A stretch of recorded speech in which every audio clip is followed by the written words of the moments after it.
Kwanza tumshukuru Mwenyezi Mungu na lazima tukubaliane na matokeo yalivyokuwa. Haikuwa siku nzuri kwetu kwenye vitu vingi ndani ya pitch, lakini mwisho wa siku lazima ukubali kwamba bahati mimi naamini imeangukia Azam FC leo. Tumecheza vizuri, komboja ilikuwa ya hali ya juu, lakini bahati ndogo ambayo wao imeangukia tena kwenye extra time, mistake ndogo tu ambayo ameifanya Baka imeweza kuwapa goli la 3, goli la ushindi. Kwa hiyo tunamshukuru Mwenyezi Mungu na tuwatakie la kheri kwenye hatua ya finali ilipokwenda. Ni kama kulikuwa kuna kukata tamaa hivi kadri ambavyo muda ulikuwa unazidi kwenda kwa mashabiki pia, lakini kwa wachezaji. Concentration ya Azam ukiwaangalia walikuwa wanahitaji kwenda kwenye penalty kwa sababu walikuwa pungufu uwanjani. Na sisi tulikuwa tuna push tusiende kwenye penalty, tuna faida kwa watu wengi uwanjani.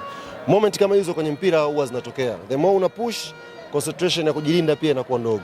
Kwa ule mpira ukiangalia ilikuwa ni 50-50 na bahati mbaya Baka ni mara chache sana anafanya makosa namna ile. Kwa hiyo ni bahati mbaya unaweza kusema amecommit kosa ambalo limehukumu season yetu kwenye CRDB Federation Cup na amekuwa ni kipigo cha kwanza baada ya misimu 5 ambao tumeshiriki. Kwa hiyo ni wakati wa kuumia, lakini very proud na success yetu ambayo tumepatia kwenye mashindano haya for 5 years ambao tumefunga mchezo wa kwanza, mchezo wa nusu finali. Sema alhamdulillah tumeonekana kwenye hatua inayofuatia.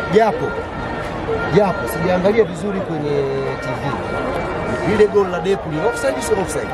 Yaani nina mashaka makubwa kweli. Kama nyinyi mtaenda kureview mtatuambia na sisi kama Mohamed Mkono alihukumu sahihi. Mimi hapa jukwani sikumuona